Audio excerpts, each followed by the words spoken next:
Kalau kita mencari Tuhan setiap hari, mengisi hati dan pikiran kita dengan kebenaran firman Tuhan, maka kita akan lebih mudah mengenal kehendak Tuhan.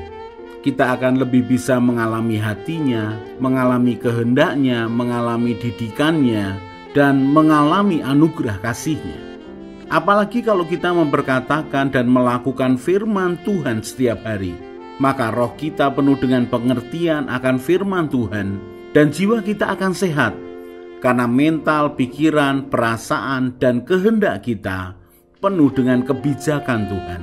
Mari kita merenungkan dan melakukan firman Tuhan setiap hari, supaya hidup kita sejalan dengan kehendak Tuhan, dan hidup kita memuliakan nama Tuhan.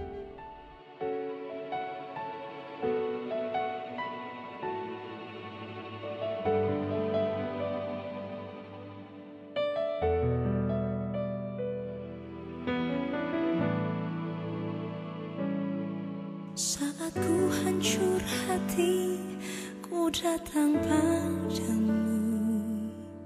Kau beri kekuatan dan beri penghiburan. Saat tak seorang pun dapat ku andalkan, Kau yang memberi jalan, Kau yang menuntunku. Saat ku tak mengerti dalam hidup ini, namun firman-Mu selalu menerangiku. Engkau yang buatku kuat lewati semua. Engkau pertolonganku, tempat harapanku, Tuhan. Ku percaya janji-Mu dalam hidupku. Kau beri kemenangan, Tuhan. Kau selalu setia di dalam hidupku.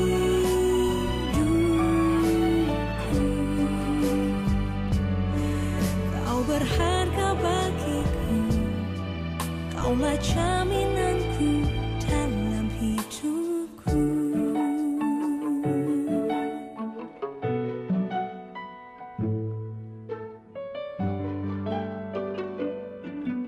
Saat ku tak mengerti dalam hidup ini,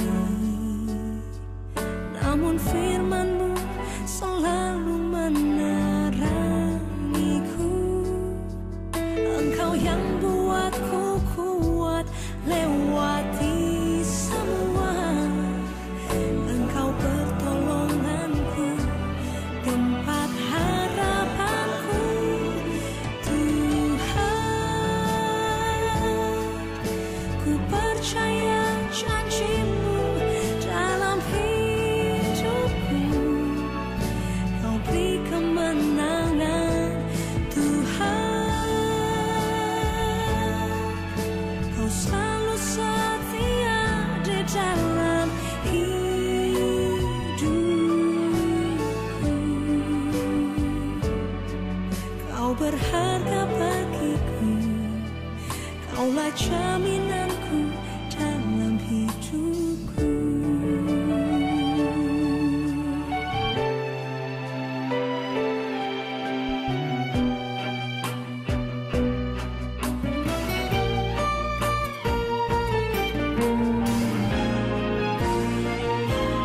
Tuhan,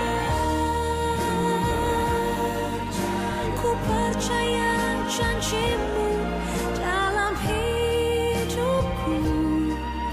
Kau beri kemenangan, Tuhan. Kau selalu setia di dalam hidupku.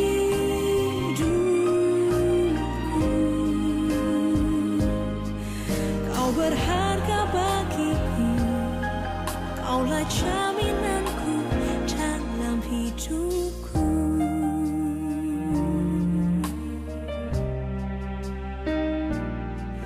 Kau berharga bagiku, Kau Kaulah jaminanku dalam hidupku.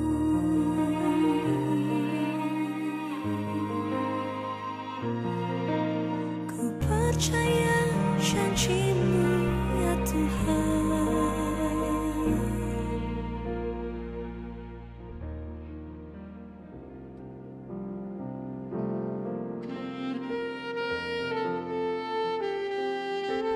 Markus 4 ayat 21-22.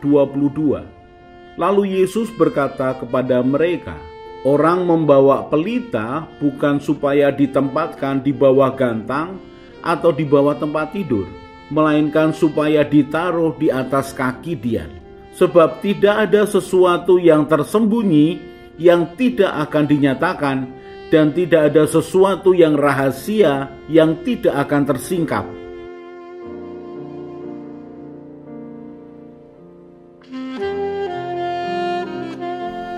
Di dalam Yohanes pasal yang ke-9 ada peristiwa di mana orang buta sejak lahirnya disembuhkan oleh Tuhan Yesus.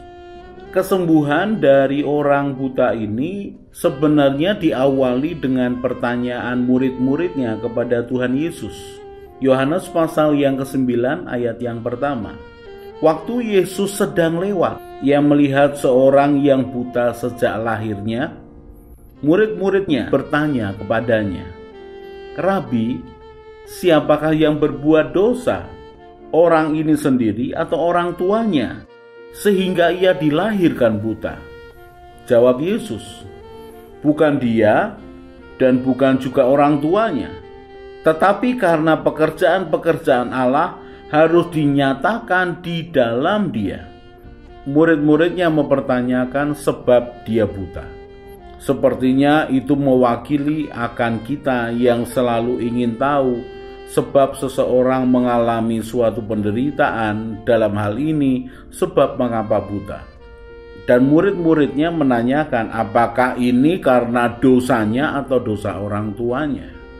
Yang menarik adalah Tuhan tidak menyetujui akan statement mereka yang mencari akan sumber dosa. Buat Tuhan bukan masalah sumber siapa yang berdosa, tetapi yang penting adalah pekerjaan Allah akan dinyatakan di dalam dirinya. Yohanes 9 ayat yang ke-6. Setelah ia mengatakan semuanya itu, ia meludah ke tanah dan mengaduk ludahnya itu dengan tanah, lalu mengoleskannya pada mata orang buta tadi dan berkata kepadanya, pergilah, basuhlah dirimu dalam kolam Siloam. Siloam artinya yang diutus. Maka pergilah orang itu, ia membasuh dirinya lalu kembali dengan matanya sudah melek. Tetapi tetangga-tetangganya dan mereka yang dahulu mengenalnya sebagai pengemis berkata, bukankah dia ini yang selalu mengemis? Ada yang berkata, benar, dialah ini. Ada pula yang berkata, bukan, tetapi ia serupa dengan dia. Orang itu sendiri berkata, benar, akulah itu. Kata mereka kepadanya, bagaimana matamu menjadi melek? Jawabnya, orang yang disebut Yesus itu mengaduk tanah, mengoleskannya pada mataku dan berkata kepadaku, pergilah ke Siloam dan basuhlah dirimu. Lalu aku pergi dan setelah aku membasuh diriku, aku dapat melihat. Saudaraku, kita berhenti dulu di titik ini. Kalau kita ke Israel, lalu melihat akan lokasi di kota Yerusalem lama, dan kita melihat kolam Siloam, jaraknya begitu jauh dan turun sangat curam. Kita bisa membayangkan orang yang buta disuruh ke kolam Siloam. Dia mungkin dengan pendengarannya dan dengan tongkatnya dia bertanya-tanya kemanakah arah kolam Siloam. Setelah dia berupaya untuk sampai ke kolam itu, maka dibersihkannya matanya dan kemudian terjadi mujizat.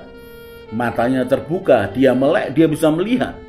Kemudian dia kembali kepada Tuhan Yesus. Dan orang-orang yang melihatnya takjub. Yang dikenal mereka sebagai pengemis ternyata sudah sembuh dan bisa melihat. Lalu Kita baca di ayat yang ke-12. Lalu mereka berkata kepadanya, "Di manakah dia?" Jawabnya, "Aku tidak tahu." 13. Lalu mereka membawa orang yang tadinya buta itu kepada orang-orang Farisi. Adapun hari waktu Yesus mengaduk tanah dan memelekkan mata orang itu adalah hari Sabat. Karena itu orang-orang Farisi pun bertanya kepadanya, "Bagaimana matanya menjadi melek?" Jawabnya, "Ia mengoleskan adukan tanah pada mataku, lalu aku membasuh diriku, dan sekarang aku dapat melihat." Maka kata sebagian orang-orang Farisi itu, "Orang ini tidak datang dari Allah sebab ia tidak memelihara hari Sabat." Sebagian pula berkata, "Bagaimanakah seorang berdosa dapat membuat mujizat yang demikian?" Maka timbullah pertentangan di antara mereka. Saudaraku, orang-orang Farisi yang begitu taat pada perintah Musa, mereka tidak melakukan suatu pekerjaan pada hari Sabat. Hari Sabat benar-benar dikuduskan untuk beribadah kepada Tuhan. Peraturan agama itu begitu kuat sehingga mereka tidak bisa melihat seseorang yang lebih berkuasa daripada hari Sabat sudah datang di tengah-tengah mereka dan membuat akan mujizat. Keajaiban orang buta melek pada hari Sabat membuat pertentangan dalam diri mereka, karena orang berdosa tidak bisa melakukan mujizat. Orang tidak memelihara hari Sabat dianggap orang berdosa. Dan kemudian kita perhatikan pembicaraan orang buta ini dengan orang-orang Farisi. Yohanes pasal yang ke-9 ayat 17.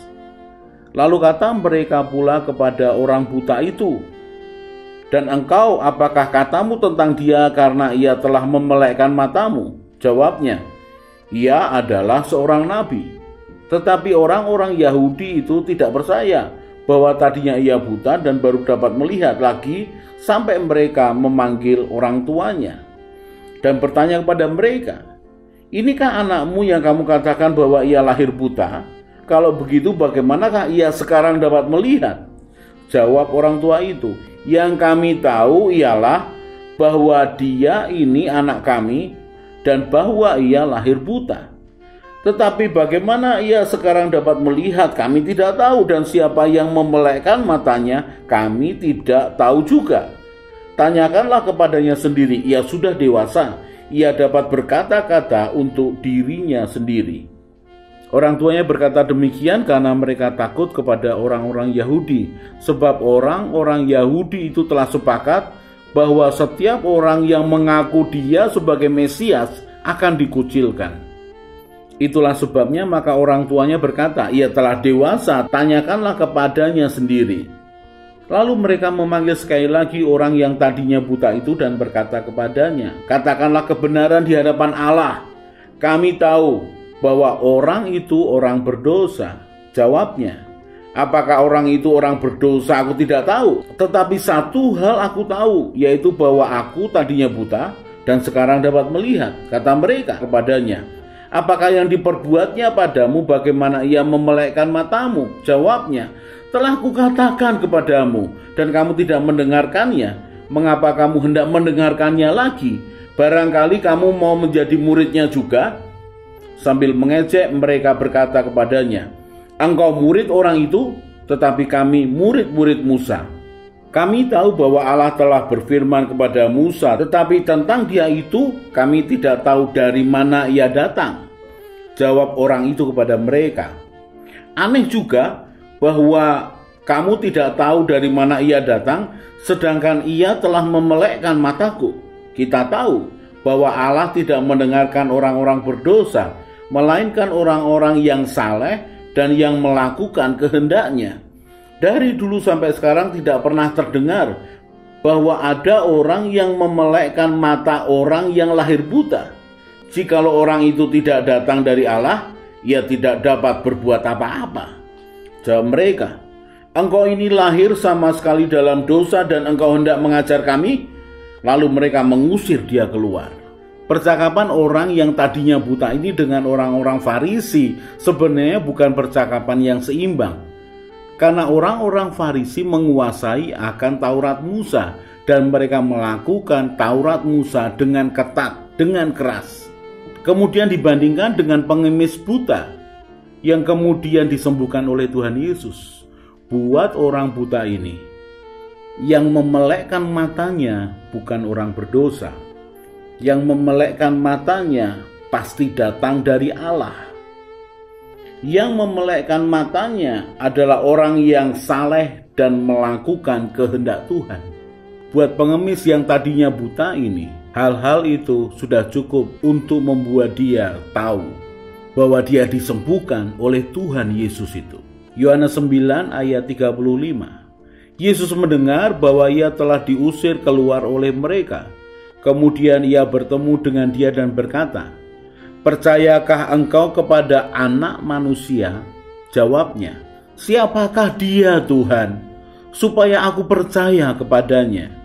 Kata Yesus kepadanya, "Engkau bukan saja melihat dia, tetapi dia yang sedang berkata-kata dengan engkau, dialah itu."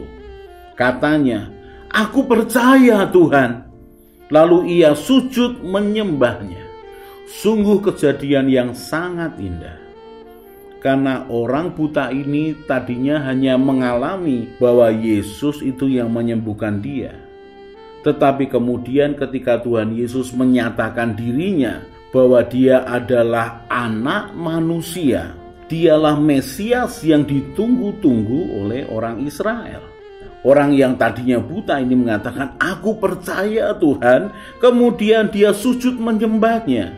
Saudaraku, belajar apa dari kisah nyata ini? Seperti orang yang lahir buta ini, mari kita melihatnya bahwa pada waktunya Tuhan akan mengerjakan sesuatu dalam dirinya untuk menyatakan kehendaknya. Kita tidak tahu kapan waktunya, tetapi mari percaya orang-orang yang mengalami akan penderitaan akan ketemu dengan Tuhan dan mendapatkan pertolongan. Kemudian Tuhan memiliki cara untuk menyembuhkan orang sakit. Marilah kita lihat ujungnya bahwa yang disembuhkan percaya kepada Tuhan dan menyembah Tuhan Yesus.